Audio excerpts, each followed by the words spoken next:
Next on Worcester News tonight, Worcester City Manager proposing a more than $600 million budget with education as a priority.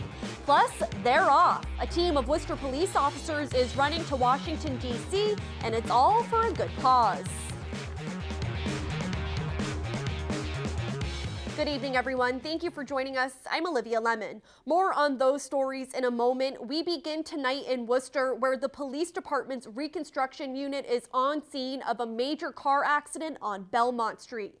The accident happened around 8:30 Tuesday night at the corner of Skyline Drive and Belmont Street. According to reports, several people were taken to the hospital. A car could be seen heavily damaged. Traffic was being redirected as the reconstruction unit was on scene. It's unclear at this time what caused the accident. The investigation is ongoing. A Worcester man pleads guilty Tuesday to charges of strangling and attempting to murder his 3-year-old nephew. 22-year-old Taj McDonald called police in September saying he killed his nephew. Prosecutors say the child survived the attack but did suffer serious injuries.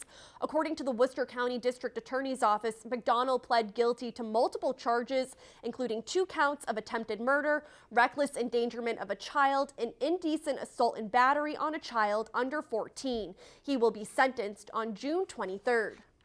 State health officials want UMass Memorial to delay the closing of 13 inpatient psychiatric beds. The state's Department of Public Health sent a letter to the hospital Monday. They wrote the hospital's plan does not meet the needs of patients in the community. UMass Memorial plans to convert the beds to either surgical or medical, but since announcing the plan in January, there's been backlash from several groups, including the State Nurses Association, which represents nurses at UMass Memorial. I was really happy when I read the letter from DPH to the hospital saying that they really feel that the hospital should postpone the closing, because I'm very concerned about our patients and where they will go when they close our beds and there aren't other beds open to accept them yet. UMass Memorial plans on closing the beds on or around June 1st. UMass did not comment on the latest feedback from the DPH. Worcester City Manager is proposing a $632 million budget for fiscal year 2018. City Manager Ed Augustus says his goal is to improve education, enhance city services, and build public safety successes. His proposed budget is a 2.24% increase over last year's budget. Augustus says there are many needs from different departments throughout the city. His budget reflects about half of them. He says he looked at what the city can afford and put money towards what will make the most impact. About 57% of the budget is dedicated to Worcester Public Schools. Schools every day.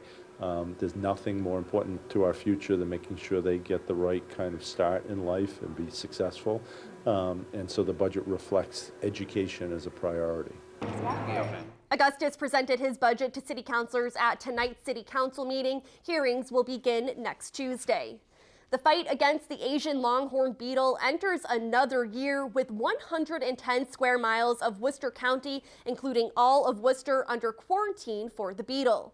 Plans for the removal of the bug by the U.S. Department of Agriculture's Animal and Plant Health Inspection Service include ground inspectors, tree climbers, and tree removal. The inspection services says Worcester residents can expect to see crews out working to remove the beetle. They say they have been making steady progress in removing the pest since it was first detected in New York in 1996. A group of 15 Worcester police officers are running from Worcester to Washington, D.C. to benefit the Worcester Boys and Girls Club. They started their 4-day trek this morning. Our Rosalind Flaherty caught up with them today right before they started their journey and has the story. 14 Worcester police officers laced up and took off from City Hall Tuesday morning. Over the next 4 days, they will be running more than 450 miles to Washington, D.C. The team is running relay style, with each runner going for 4 miles at a time. They will be swapping in and out all the way to the Law Enforcement Memorial. Officer Brian Piscator says so far they have raised more than $24,000, and all of the money will be going towards the Boys and Girls Club of Worcester. You just get to get out there with your friends, raise some money, get involved, give people opportunity, give the kids of your community opportunity.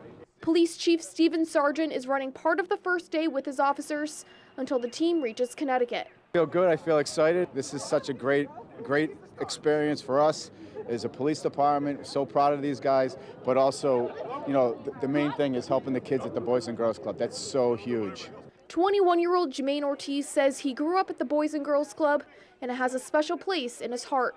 He is now a professional boxer and will also be running alongside the officers. It kind of defines a little bit of my character. You know, I had a whole bunch of people from the Boys and Girls Club and around the city who I got to meet, who guided me, who advised me, and they just shaped me into, you know, making the right decisions and going into the right path in life. The Boys and Girls Club has had a partnership with the Worcester Police Department for more than 15 years. The money raised by this run will benefit club programs, including boxing and track and field. The club says the example the officers are setting is very important for their kids. The officers, once again, are showing how they give back in the community. It kind of like, in my opinion, kind of puts Worcester as a blueprint for most of the country. I mean, the way the officers work with our young people and our young people are able to build relationships. Rosalind Flaherty, Worcester News Tonight. Thank you, Roslyn.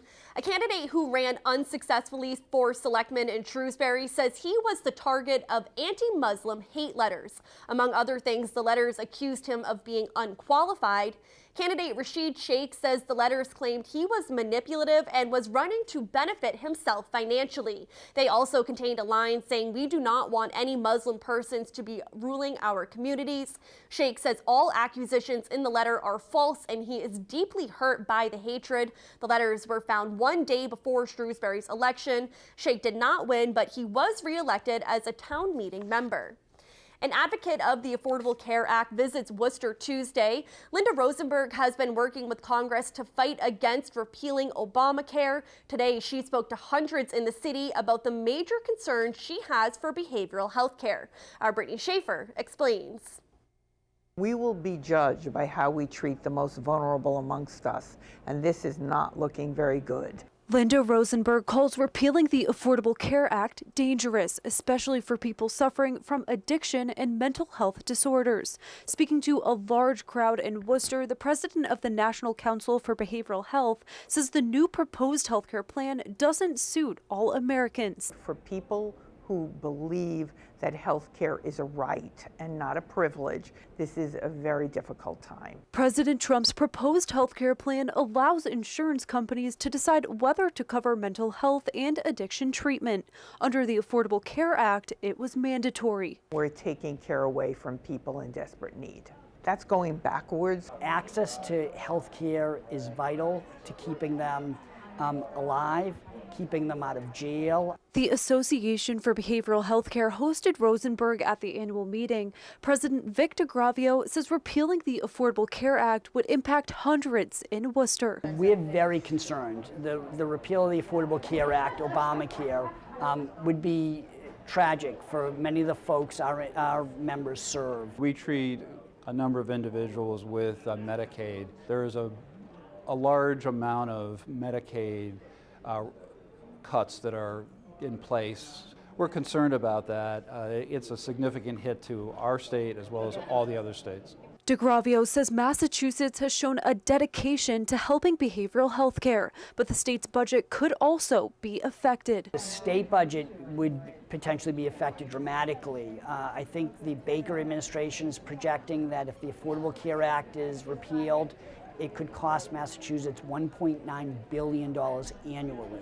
Rosenberg says she has a lot of work ahead of her in D.C. to fight for behavioral health care. We want to make sure that whatever replaces the ACA maintains the essential health benefits, that it shores up the exchanges, and that we protect Medicaid. Brittany Schaefer, Worcester News Tonight. Thank you, Brittany. A nationwide campaign kicking off this week to enforce drivers to buckle up. Click It or Ticket is a nationwide effort to increase seatbelt usage among drivers, and local police departments here in central Massachusetts are participating. Our Catherine Andrioli spoke with local law enforcement today about this initiative.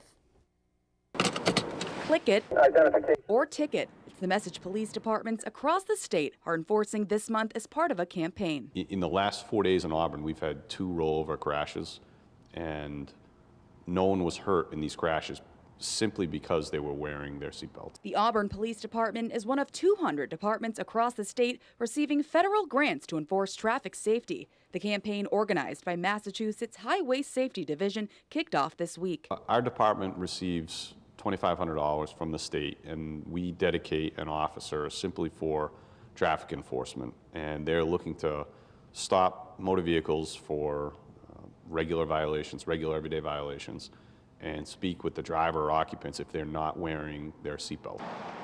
According to federal data, Massachusetts motorists are well below the national average when it comes to wearing seatbelts. In Massachusetts, 64% of people killed in crashes in 2015, 64% of those people were not wearing those seatbelts. On this day, Auburn Sergeant Daniel Lemoreau assisted fellow officers following a police chase on Interstate 290. Officers pulled over 2 people suspected of shoplifting. And I was able to ask the female involved if she was wearing her seatbelt during this incident. And she said, absolutely, I was involved in a serious crash 6 years ago, and I always wear my seatbelt. Whether driving down the highway or even in a parking lot, police say buckling your seatbelt can save your life. A lot of people don't understand that the seatbelt doesn't hold you in place.